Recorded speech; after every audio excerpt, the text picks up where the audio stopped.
I'm Alexander Heffner, your host on The Open Mind. I'm delighted to welcome our guest today, Chantel Prat, author of the new book, The Neuroscience of You, How Every Brain is Different and How to Understand Yours. She is an academic at the University of Washington, a scholar, a neuroscientist, and psychologist. Welcome, Chantel. Thank you so much for having me. Chantel, your book and its premise immediately intrigued me because we have a lot of public policy discussions on The Open Mind. And your book has an insight into how we can think about each other's respective thoughts and whether they can even be malleable in an age when, through the politicization of politics, we seem hardwired in one camp or another camp. So how does your book inform the way we should think about each other and each other's convictions, thoughts, values, feelings? I'm so glad you asked that question because that is exactly why I wrote the book. Before the pandemic, I was experiencing what I call the great unfriending, before the great resignation, and just, feeling a lot of anxiety around the fact that people could no longer politely disagree with one another. And my husband is also a cognitive neuroscientist. And it just occurred to me that the conversations we were having over the dinner table about how our brains create our realities and all of the different stories that our brains tell us about truth was something that shouldn't stay at my dinner table. And I sincerely hoped that if I could go about the labor of love of explaining to people all the levels at which their brain interprets the world, we might relax our convictions a little bit, or at least our confidence about what's really out there. So I started in a safe place, just talking about the dress, that internet sensation that took the world by storm because people couldn't agree about whether or not the dress was blue and black or white and gold. For people like me who study individual differences for a living, this was a no-brainer, not to be punny, but it shocked people because I think the reality that our brains create for us is so convincing. I sat in a room with other neuroscientists, including my students, who would point to the blue background on my computer. And I said, yes, this is blue. And then they'd point to the dress and I'd say, yes, for me, that is blue. They were just like, we agree on what the color blue is. And that's what I see. And I think that many people learned at some point in their education that the colors that we see correspond directly to a wavelength of light, that this is a really one-to-one, property between the world around us and the way we understand it. But it's not true. If life were that simple, and if our understanding of the world were that simple, then a green apple would turn red in the sunset and blue in a shadow. And instead, even something as elementary as color is interpreted by our brain. Our brain takes into account the context. We learn over our lifespans that objects are less likely to change color than the light that bounces off of them. So we look, what kind of light waves are in my surrounding? And we use that information to interpret color. And so by walking the reader through all of these different kinds of ways that our experiences shape our brains and all of the different ways that genes can build different brains, I hope I can get them to appreciate that you can be in the same room with somebody else and take away a completely different story, from something as elementary as color to who said what and why. And that if I can build that appreciation, people might be slightly more open to understanding perspective and really what that means to have a different perspective. Right. We live in an age of viral disinformation. And so, the result of that is wanting to establish a home base of information literacy and integrity, because that really has to be the foundation in order to genuinely assess whether people are constructing their view on the basis of something that is true. But so how does that fit in? Because you were talking about color, ultimately an example of a dress and whether people saw certain colors in that. There were other examples over the last few years of sounds and whether it was saying one thing or another. And some people think it's saying this and others think it's saying that. But the bottom line is, like, if those things are subjective, Mhm. then how do we deal with taxes and Or reproductive yeah. health and think the neuroscience of intensely challenging moral or scientific or human health questions? Yeah. So I think that one thing that's really hard is that our AIs, the devices that feed us information, probably have the best model of our brains of anything, right? So they are selecting, our brains are adapting to the information that they feed us, and they know based on what we scroll on, what we click on, who we follow. They have this really great representation of what our brains are curious about, what makes us feel safe, what makes us feel right. And so I think that this climate that I called the great unfriending is due in no small part to the fact that once upon a time we used to share inputs. Like, in my story about the dress, I said we might be standing in the same room and we might have a disagreement about what it is that we see or how we interpret things. But it's so easy to not be in the same room anymore, right? Because how much of our interaction with the world is not at all us moving our bodies around in the world. It's us moving our brains around on our phones. Right. And so all of these difficulties sort of finding alignment in perspective are scaled up when two people have totally different inputs. And and so the book talks about this. It talks about adaptability and how one of the fundamental truths of the human brain is that we're born ready to adapt to the environment we put our brains into. Right. And so I ask the reader to consider what they've adapted to. And I remind them that as far as your brain is concerned, it doesn't matter if you're worrying about something, fantasizing about something, reading about it on social media, watching it on TV. It creates a neural event that your brain considers an experience. And your brain then says, this is the environment that I'm prepared to operate in. And so I just hope that if people become aware that they're feeding their brain this, that they understand that they're now, if they go into a different environment, they're not prepared to live there, so to Are speak. we placing too much of an emphasis on that dis and misinformation? I mean, not to undermine everything that I just said, but let me do that and say, does it really matter? Because I want to hear your prescription for the key to changing people's minds, or at least getting them to have conversations in which they're open reservoirs of knowledge that are cross-pollinating. But can we say that there's always been dis and misinformation, and that the neuroscientific analysis that you've done here, it doesn't really matter if someone has been fed in their input dis or misinformation? That is that they believe what they believe, and we have to work from that. I think the answer to that is yes. I think we can ask a question about what draws people to dis and misinformation. And I think it's trust in the source, sense of belonging.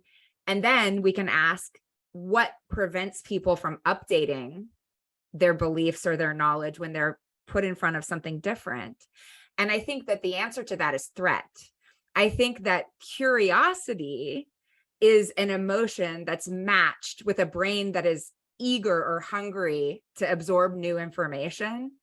And that's a brain that's ready to learn. It's a brain that's ready to update. Okay, that dress is actually blue and black. It's not in a shadow. No big deal. No threat there. But when the dis or misinformation is tied to your political identity or your group structure, and you feel a sense of threat when someone gives you information that's inconsistent, your brain responds in the same way it would, or in a similar way that it would if you find yourself in a new neighborhood or a new neck of the woods, and your brain it makes an assessment. Do I want to go for a walk here and see what there is that I don't know? What do I want to explore? Or do I want to be like, there's a cave over there. I see something that could be eating me. Run away, push you away from that. And I think that what happens is we get so incensed or so, committed to our ideals that we can't have a conversation that doesn't make someone else feel threatened. Yeah. It's like if we can tap into that sense of curiosity or belonging, that only in that mindset can a brain learn or update. And what's your key based on the research you did for the book? What's the key to basically taking people? I love your example of safety and walking on the street, but the equivalent of that is having a conversation with people who might be culturally or pluralistically different. But a wise person once told me that, and it's very a Churchillian kind of concept, but at a younger age, that once you have a view on taxes or abortion at 18, you're never going to change. You'll never change. But I saw your book and I want you to dispute that, or at least I hope you'll contend differently. Oh yeah. I mean, I think that one of the, one thing to note here is that there are individual differences, right? Like people change. It's not just a person can or can't change, but the topic of their beliefs can or can't change. And I think that the way I go about having these tough conversations is first check myself. Is my goal to change this person, or is my goal to understand this person? Is my goal to shame this person? Like, is my goal to connect with this person? Like, what is, the sort of, if you're having an interaction with someone who believes differently, where am I coming from? But then when I'm like in the spaces where I've been having conversations with friends and family in this, in this realm, I've asked a very simple question, like, what would it take to change your mind? And I ask myself this question as well when I find myself listening to something and going, nope, I don't, I disregard, don't believe. Yes, because it's a fundamental nature of our brains, actually, that when there's something that we believe that's self-relevant, I think we treat that belief like a goal. And I think we know that there's this, sort of all these different biases in human information processing where we find something consistent with what we already believe. And we're like, this is great. This is good science, or this person is really trustworthy. And then they find something inconsistent and we downregulate it for whatever reason. And so if you're thinking about all the different kinds of things and believe, you can ask yourself the question, is there a context in which I could be convinced I'm wrong? Is there a piece of evidence? Is there an observation that would convince me that I'm wrong? And if not, then you just know that this is a belief and that this is self-important. And then you say, why? What are my values? What is my identity that's wrapped up in this? But I think that awareness is really important. And if somebody says to me, like, there's not, I've had people say, like, there's nothing that convinced me I'm wrong. There's some things you just know. If you know, you know. And then I'm like, okay, but that's like the opposite of knowing. That's believing it, and that's fine. But then we don't have to engage in a conversation that puts you in a threat mind state, because you already know that you won't update it. But I think understanding that your brain is a big database, that it takes all of its inputs and it changes its connections, and that you will literally see what you expect to see in the world, because we can never notice everything. I think that if people become aware of that and then kind of think about the different things I know and the different ways of knowing, and is this something that's data driven, or is this like part of my identity? I hope that will leave people open to having more interesting and safer conversations. Do you think it's helpful to differentiate between belief, knowledge, and feeling, the act of knowing, versus the act of feeling something? I do. And I think that it's also useful to understand that, like, in some ways, my book is all about individual differences, but in some ways, every brain of a behaving animal has these basic goals to, like, learn about the environment and figure out how to move that animal around in a way that brings it into contact with another animal that will reproduce its genes, right? So it's really inputs and outputs. There are different decision-making spaces that different brains occupy. But my real hope is that people can come to understand that somebody who they think is atrocious or believe, or makes bad choices or whatever, is a person with a brain that has different inputs and different kind of decision-making space. And that if you understand all the ways that different brains can build an interpretation of the environment, you might take a step back from your own beliefs. I mean, the truth is like, yeah. the truth Is it fair to say that we as a society have less ably differentiated between knowledge, belief, truth, and feeling? I mean, all those things are just in one pot right now. I think I would say yes. I've never really thought about it like that, but I have thought that like the things that people are the most convinced about tend to be the things that are not data driven, that are belief based. And I think, when you think of it from this sort of threat, or how do I decide to be open to new information, kind of from a curiosity standpoint, I think it makes sense. Like, I am not open. I am convinced that this thing is true because it's important to my sense of self, to my sense of community and belonging. But I just hope that if you kind of break that down from a basic biological standpoint, it'll make people wonder a little bit more, make people a little bit more curious. And do you think that truth informs knowledge and belief informs feeling, or vice versa? I mean, it seems to me that truth and knowledge have become interchangeable, and feeling and belief have become more interchangeable. Yeah, I agree with that. I think that there's more threat, there's more, at least, so it depends on what feeling is a kind of a fuzzy word, right? But I think in terms of like threat or conviction, those things are more involved in, are more related to belief. I think I'm sorry. No, please, you. In some, is the reason that we are less discerning about this because people are not thinking about this in the way that 12 Angry Men, forgive the title, it was the film 12 Angry Men, now women and children would be included, but children can't serve on a jury, so it would be 12 Angry People. That whole philosophy of life makes you think more critically about what is feeling or belief, what is knowledge, is it informed by truth?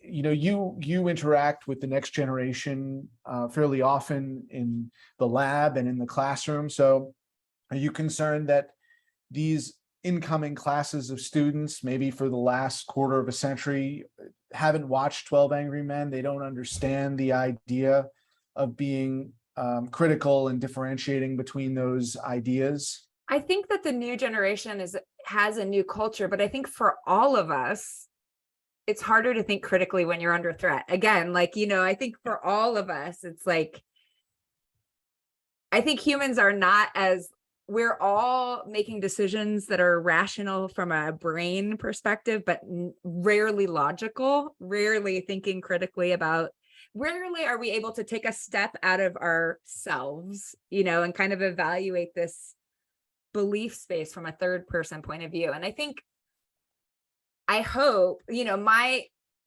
goal is to start at these really fundamental processes because they aren't threatening, like how we understand color is not threatening. Like saying that if you're a person who wakes up early in the morning and you spend more time in natural light, you see the dress, you're more likely to see the dress this way than a person who wakes up late and sees a lot of things in artificial light.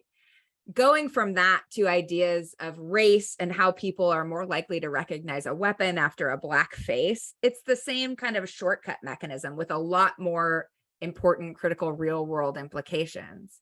At the end of the day, all of your experiences, whether there's something misinformation that you read online, or the kind of natural lighting that you are exposed to, or the movies that you watch and the stories they tell you about the roles that people play, all of those things get encoded in your brain. And because your brain has the goal of using that information to drive you through the world in the way that it thinks is successful. So Let me ask you, we have only 5 minutes left Yeah. or so, but in terms of the neuroscience of taxes and the neuroscience of reproductive health, abortion, life, depending upon how you think of it, and I should say taxes or revenue or investment, because people think about that differently too. But on each issue, I suppose it depends on what side of the fence you are on, but what is the way you would get people to rewire, not to take the opposite position, but to be open to the idea that more taxation could make for a better society? Or in the case of reproductive care, that access to reproductive and contraceptive health would make for a better society. If you can give me the crib notes of that. Oh man, if I had the answer to yeah. that, though, like I could save the world, right? But Yeah, but you do have a distinct perspective. So right. I think I would ask people to try and reverse engineer their own beliefs. Where did this come from? Is it, have I, because did somebody who I love tell me this? Did I read it on the news? What are my arguments for this? What are the life experiences I've had that support this view? And now can I imagine what the other view, where it came from? What are the life experiences that might support that? Because most of the time, in what I suppose is that most of the time we haven't really thought through our own views very deeply. Where did they come from? Was it a soundbite?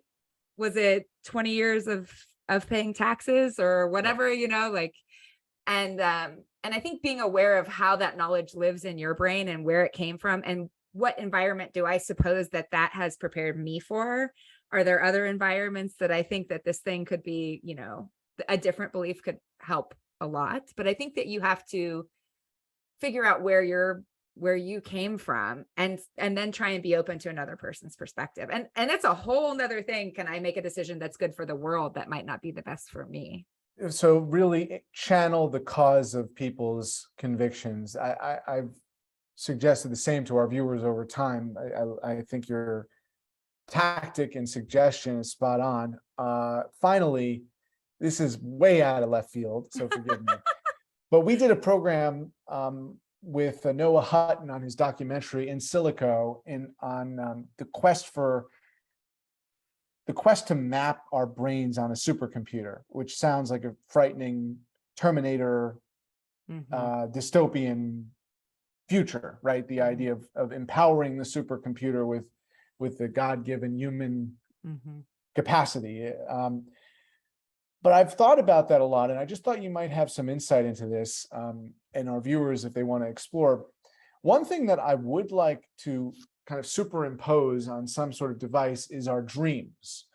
There aren't so many people who study dreams, but this idea of having a transcript of your dreams really is fascinating to me. And we all, I think, have a shared experience of, if we don't rescue the dream in the first few minutes of waking up, or even seconds, with some notation, we have nothing, no scraps or anything. And even then, we question, well, was that really what was happening? And then we lose it all. So are you or any of your colleagues working on something that could map our dreams so that we have an archive of what we're dreaming? Not me. I'm not. And the closest thing I can say is that you get, I think, a similar phenomenon. Well, dreams are, particular because they tend to be very narrative and story-like, but you get some information in mind wandering as well. And the field is really becoming more and more interested in what the human brain does when it's off task. I'm really excited about that. We used to put people in the scanner and have them do math or read a sentence. And in fact, that is a change in brain activity that's maybe like 3 to 5% of the whole, shebang, the whole iceberg. And so we're doing more and more research on characterizing individuals by just sticking them in the scanner and saying, stay awake and think about whatever you want, and sort of watching the patterns of brain activity as it reverberates through. And I think that those spaces have a similar niche in that your brain is sorting through experiences and sort of strengthening some things, and some things are fading away. And it's really interesting. I can see why you would want to record the dreams, because I'm always like, oh, my brain is still working on that. Or, you know, like, whoa, that made such a little impact on me during the day. But my brain is like, hey, remember, you know, it's like making all these connections. And I mean, just to close, would you be afraid of gathering that data? Do you think dreams should stay where they belong, or do you know, just from your own existential assessment of this? so, no, I would not be afraid. And I think that So that's if there were very some- personal, Yeah. because I think I always would rather have more information than less, Yeah. you know, and I guess the point was you'd have to safeguard this very carefully. of course.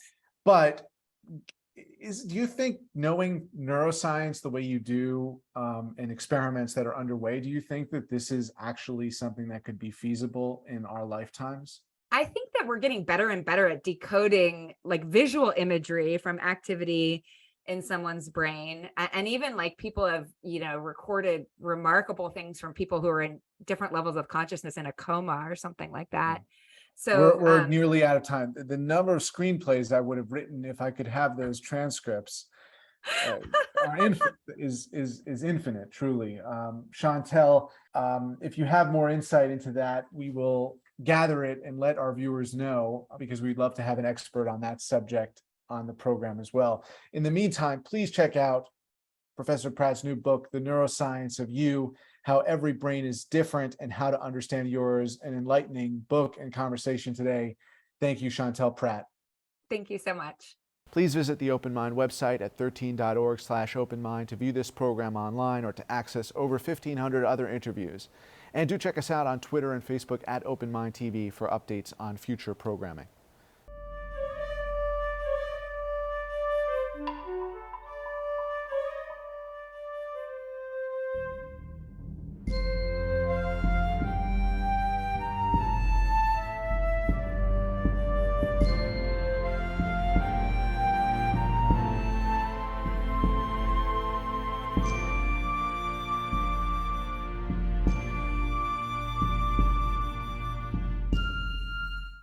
Continuing production of The Open Mind has been made possible by grants from Ann Olnick, Joan Gans Cooney, Lawrence B. Benenson, the Engelson Family Foundation, Alfred P. Sloan Foundation, the John S. and James L. Knight Foundation, William and Flora Hewlett Foundation, Joanne and Kenneth Wellner Foundation, and from the corporate community, Mutual of America.